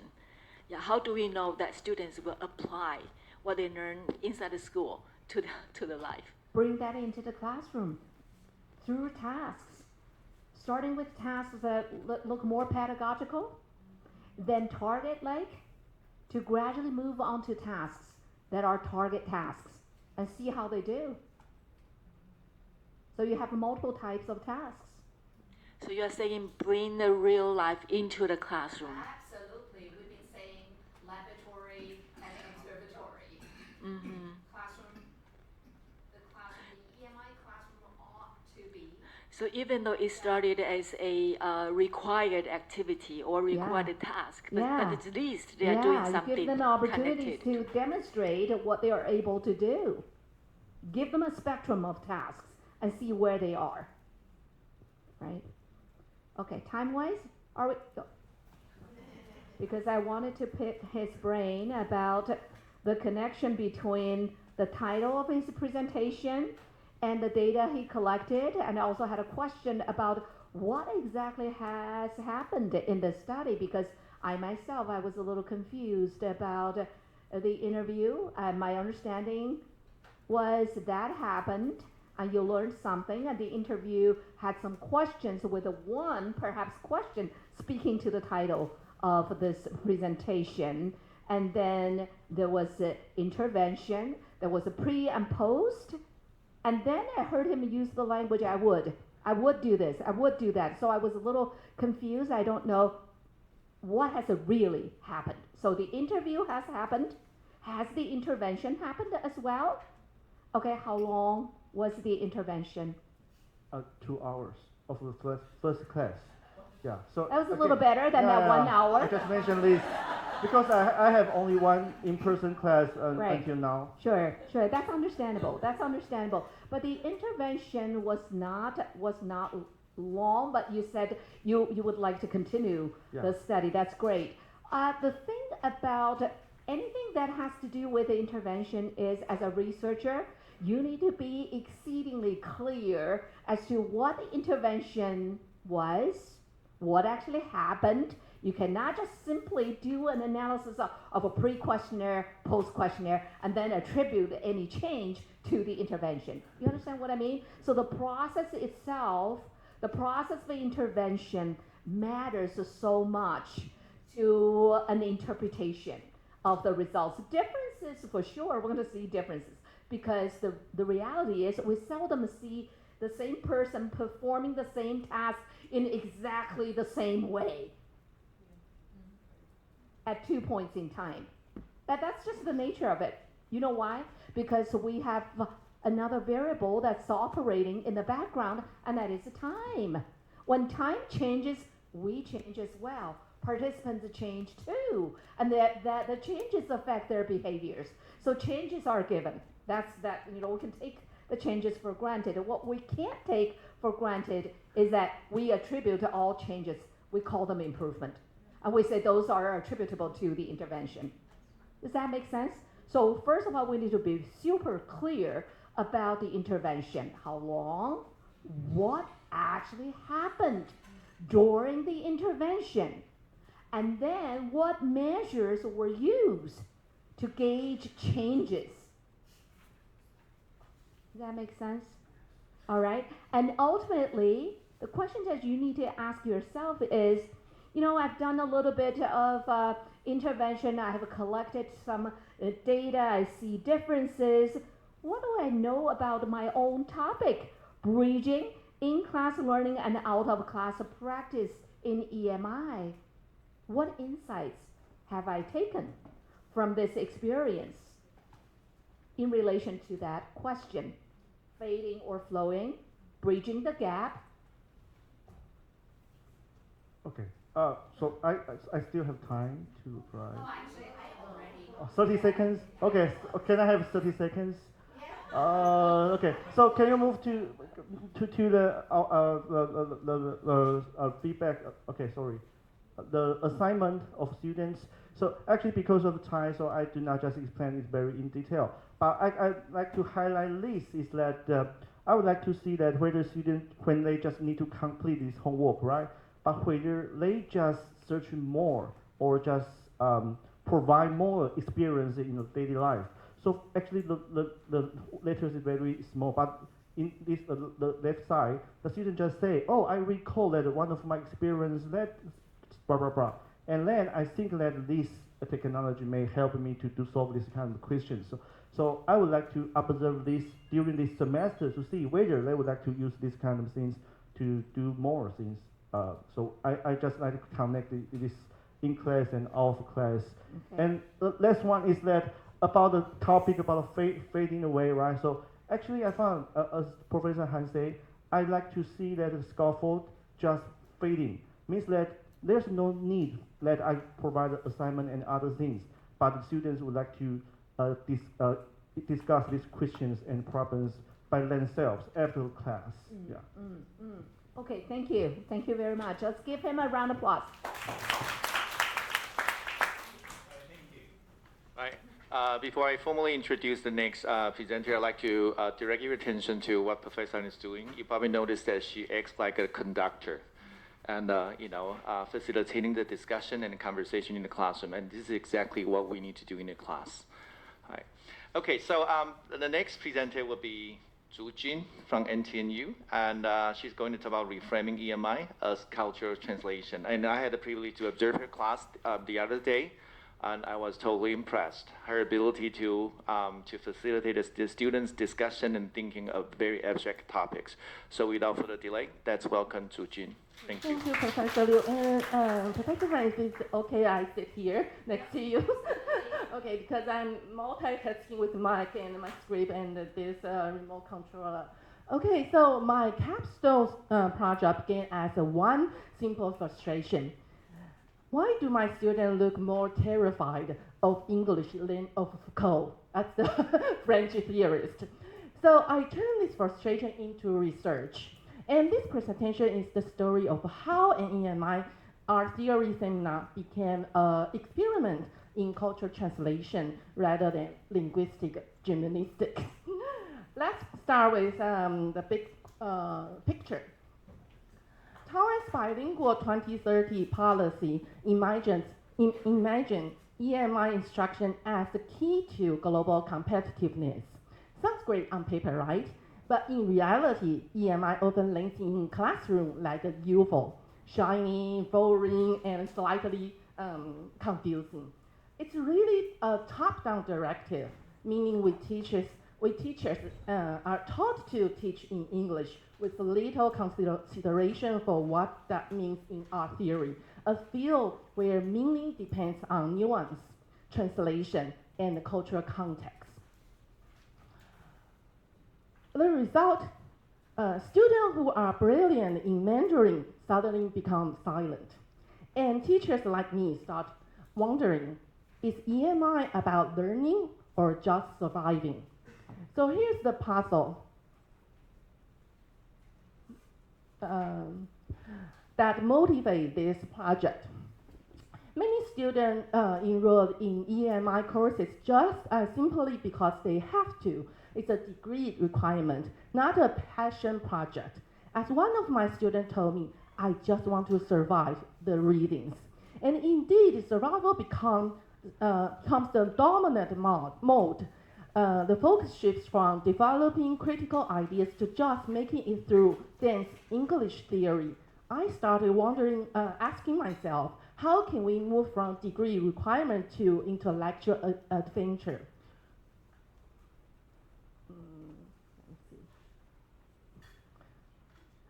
Of course, the anxiety is real. Imagine reading Foucault or Derrida in English when even native speaker gets headaches. Students tell me they spend hours translating, yet still feel unsure whether they understand the theory or just the vocabulary.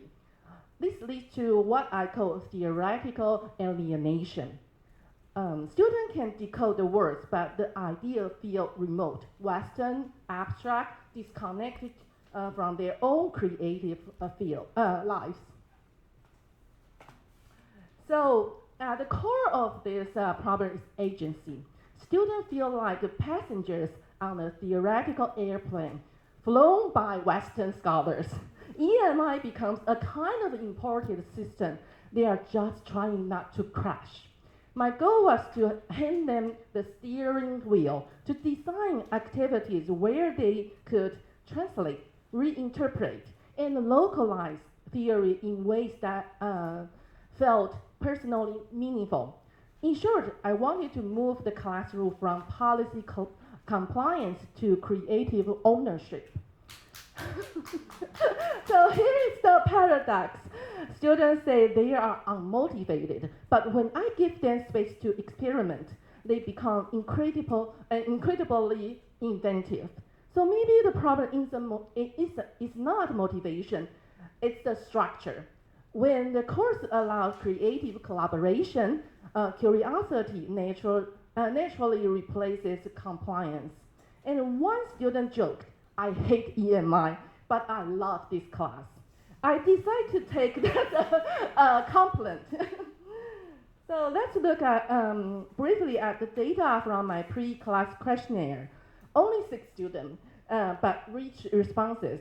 2/3 reported feeling uncomfortable using English academically. That's not surprising, but here's what's surprising.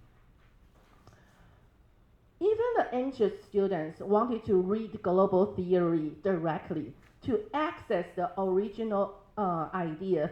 As one said, they weren't afraid of English per se. They were afraid of being excluded from the global conversation. So the anxiety hides a deeper desire to belong in theory, not just translate it. Despite all the fear,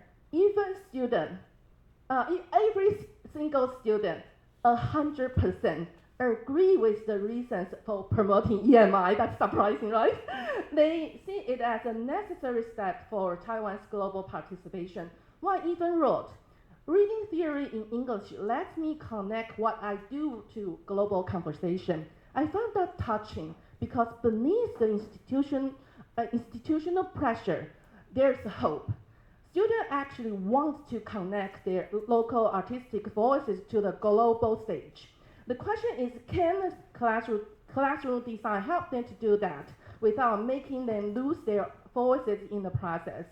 When I asked why they took the course, 83% said to understand global contemporary theory, and 66% said to connect it with Taiwanese context. That's why I began thinking of EMI not as English medium instruction, but as epistemic mediation in action, so also EMI. Okay. When asked how they cope with English theory, all six said, I translate. Translation is their survival tool, but they also mentioned the discussion and the visualization, concept maps, diagrams, comparing Chinese and English terms. So I realized translation isn't just a mechanical step, it's already an intellectual process. What if we redesign the course so the translation itself becomes the method of learning, not just the symptom of anxiety? My first intervention was collaborative translation as authorship. The collaborative translation project. Each group selected a short theoretical passage and co-translate it into Chinese with annotations. But there is the twist. We treated translation as authorship. Students discussed not only vocabulary, but also conceptual framing. The result, they argued passionately about every word. And suddenly, theory was alive. English became less of a war and more of a playground. The second experiment involved AI. Students used the ChatGPT and translation apps to generate bilingual glossary and or draft translation. Then they critique the result. We turn AI from a cheating tool into a critical partner. The exercise built both AI literacy and interpretive confidence. The next stage is something I call theory walk. So not just gallery walk. So it doesn't matter if I change to the larger size. The city itself is the classroom. Then imagine students taking a concept, say immediacy or attention, and applying it to a real site in Taipei, a mural, a public square, even an Uber Eats sticker outside a restaurant can become a case study. The idea is not to translate theory into local narrative and space, letting students taste ideas in the real world. It's like taking Foucault and Derrida on a field trip. And who doesn't want that? The approach transforms abstract reading into embodied learning, and honestly, it's much more fun than another PowerPoint. Okay. The first idea is a digital curatorial platform. So it's also outside the class and reaching maybe a global audience, and so they can put their own translation and their own interpretation online. Okay, so what I have learned from all this, the linguistic struggle is not a failure, it's a productive threshold. Translation becomes critical thinking, collaboration becomes agency, and suddenly EMI stops being a policy mechanism and starts functioning as a culture laboratory, a place where new knowledge is born in the friction between languages. In other words, our accent is not a problem, it's a method. EMI as a cultural laboratory. So to wrap up, I now see my EMI classroom as a small cultural lab, a place where theory meets translation and translation meets creative knowledge making. As I like to tell my students, don't worry about sounding native, worry about sounding interesting. So that's my That's my project, reframing EMI as cultural translation. And that's my alter ego, waving at you, and thank you for listening. And question and reflection will come next. Welcome the next speaker, Qingying. Qingying is from National Pingtung University. She's going to talk about student perceptions of line-based cross-culture ethic. Let's welcome her. Okay, good afternoon, everyone. It's my turn. Okay, finally. Today, my topic is student perception of line-based cross-cultural etiquette. Okay, first of all, this course is international etiquette, and I have taught this course for more than 10 years. So after EMI courses this semester, I come back and I just thought a lot, how can I change the course? So first of all, we got to face the common challenge because students would like to misuse of greetings, inappropriate emoji deployment, or disregard for honorific system. So, under this kind of situation, why we can assist our students to improve their learning. Okay, so let's listen students' voice. Hello, my name is Lucia Popelkova and I come from the Czech Republic. Before the class, I wasn't aware of how culture shapes the dining etiquette, especially the cutlery use and chopsticks. Hello, my name is Kristin Lašíková and I come from the Czech Republic. And before this class, I had very little understanding of formal and informal English and when to use each of those sets. I'm from Boston. Before I get into the class, I was no idea what informal and formal, the differences between these. My name is Wang Yi Huang. I'm from Taoyuan. And before this class, I can now recognize formal and informal sentence. I learned most of my conversations mostly from video games, so I couldn't really distinguish the differences of formal and informal at all. Okay, so this is students' voice. So that's why I adopt Dr. Han's informal model framework. And then I just go ahead to adopt a 5-week implementation. And let's check. I start from September 4th to October 2nd. And for the second week 1, we just give students brief introduction and baseline awareness. So I give them the pre-test questionnaire, dialogue quiz, mini lectures, and then when I move to the week 2, I will give them a lot of input and the noticing stage. So I will provide a vocabulary bank, and we also give the video resources on adequate mistakes, and also we give them the group annotation of line message pairs of politeness. And in the week 3, we will move to the negotiation stage, and we will have the group role play as Taiwan, Japan, and Germany to draft the message. And when we move to the week 4, September 25th to October 1st, we will get the feedback stage. Group exchange scripts and applied pragmatic appropriateness.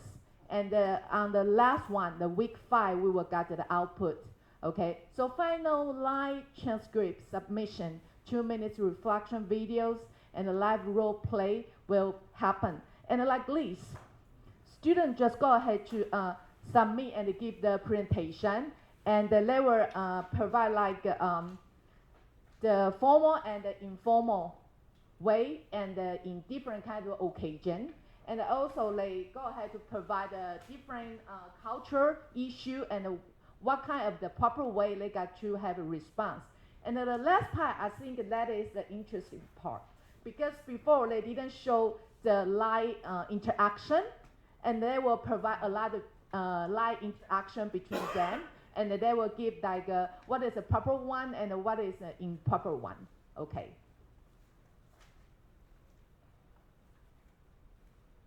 Okay, and also this is my assessment framework, and including the rubric and the pre-post questionnaires and the reflection videos. And in the following, I would like to provide some research caution related to this puzzle. And I would like to dig in different kind of forms to search, like what is the proper way to make the student learn better. So those questions including the learning experiences, programmatic awareness, and also involve the cross-cultural awareness and the reflective engagement. And I have 59 students in this course, and the duration will within the 5 weeks, and also we go ahead to adopt the info model, okay? And for the data analysis approach, I adopt the quantitative and the qualitative strength. And then let's check the voice from after the college students. After this class, I have a deeper understanding of different uses of cutlery and chopsticks, especially in connection with the culture. After this course, I have a deeper understanding of when to use formal and informal language and what keywords to look for when identifying whether something is written in formal or informal language.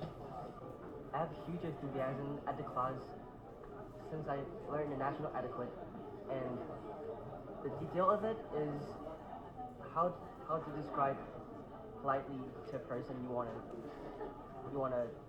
interact with, and more importantly, you know exactly what the difference between informal and formal statement. After the international etiquette, I can clearly recognize formal and informal statements. After taking the course, I have gotten a better understanding on international etiquette, and it has started growing on me. Right now, I can express my gratitude and appreciation more. Okay, so through this, we can understand through the transformation in engagement, and students improve a lot in understanding adequate engagement and group collaboration and critical thinking. So we really think through this kind of intervention, and the student can get a lot. And also, when we go ahead to focus on the cross-cultural awareness, students get a lot of high score in grading and emoji meaning and response timing and misunderstanding strategies. Okay, and we just go ahead to think about that, like from awareness to application, what is the proper way for us to help our students, because the rise from 2.8 to 4.1 demonstrate that explicit instruction and feedback. So I think the key components area will focus on the register adjustment, indirect request, and semi-formal messaging and the feedback integration. So we got to understand like students' reflection videos frequently cites, like it helped them a lot, and they can recognize the informal and the formal way. Okay, and also when they go ahead to identify the transformation, they do improve the enhanced skill and the internationalization and the future interesting and real life application. And as I mentioned in the first place, we just give them some hint and some statement between the formal and informal. So they got big differences after the 5 weeks intervention, and the increase is 19.29 percentage points. Okay. Okay, and from linguistic consumer to intercultural mediation, I think they will change the role in the classroom, because before they just go ahead to sit over there and they get a lot of input. But after this intervention, they change the way they would like to investigate like what they can get by themselves, okay? Okay, and by the way, I think adequate as a humanizing education is very important. So through this, I learned how to help students to encourage them and in the empathy development. And I think understand the adequate norms is very important for them for the international occasion, and how to build them to have the global citizenship will be the priority. Okay, so nurturing ethical global communicators is my mission in my international adequate course. Thank you so much.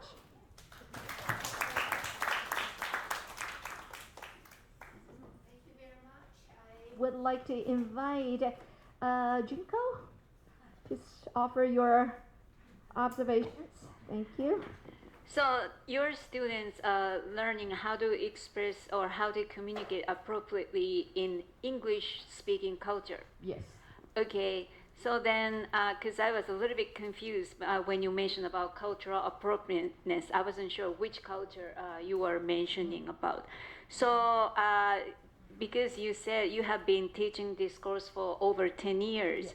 So throughout in the beginning, like first year and now, what kind of progress have you seen as you as an instructor and also students' perspective?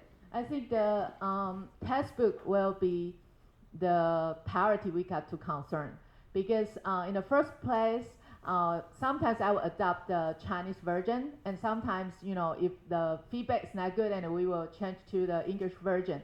And like last time, I adopt the new version for the international adequate. And before the class, I just really I want to know what's the differences between the understanding on the informal and the formal statement online. So they just go ahead to show some case, they show me how they can interact with the peers. And after that, I just go ahead to provide them 50 informal and the formal statement and make them understand what is the proper one. And after the 5 weeks, they just go ahead to redo that. And then they will recognize what is the proper one. And like you see, there are some Czech Republic students and Japanese students in my class, and they will show what is the proper way for them in life. They have to have the interaction with each other. And by the way, they just mentioned that before they don't think there is a formal or informal differences, because that is a way they communicate with each other. But through this course, they know how is the proper way to negotiate or communicate with each other. That's it. Thank you. Thank you. Thank you very much. Meng Xian, you have anything to share? I just, because that I remember that Professor Jinko just shared a case that if we say teacher, actually it is implied in Japanese, right? So I just wondering that because of different target person or in different country, so how can they distinguish what is proper and what is improper? And yeah, so yeah. Go ahead to show a lot of video clip with them and make them understand what's the differences for the different perspective from different culture. I think that is very important for them to comprehend, because now they don't have good comprehend in reading or in a writing form.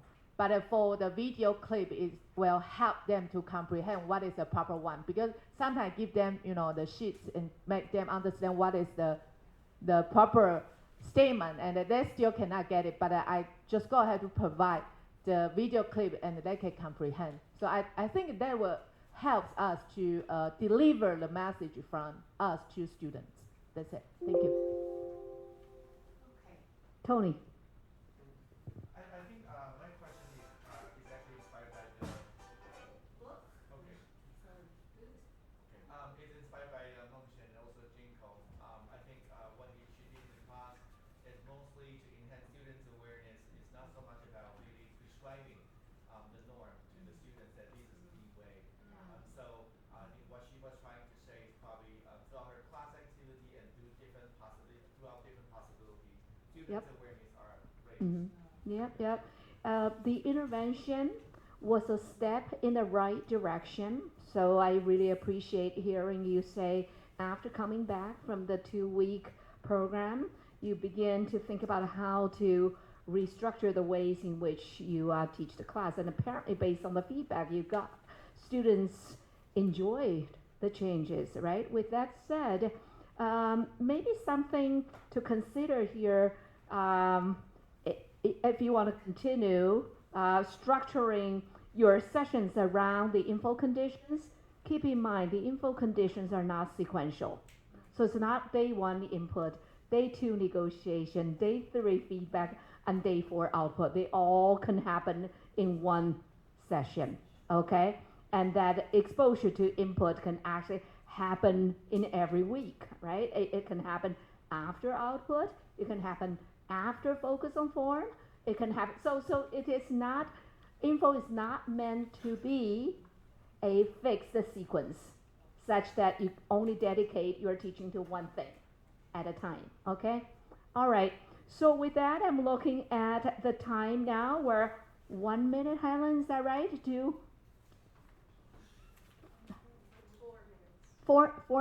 We still have 4 minutes, that's right, for discussion, right? We are also due for a break at this time, 15, 20 to 30, 10-minute break. But we can fulfill the 4 minutes. You can step in. Sure. You mean step in?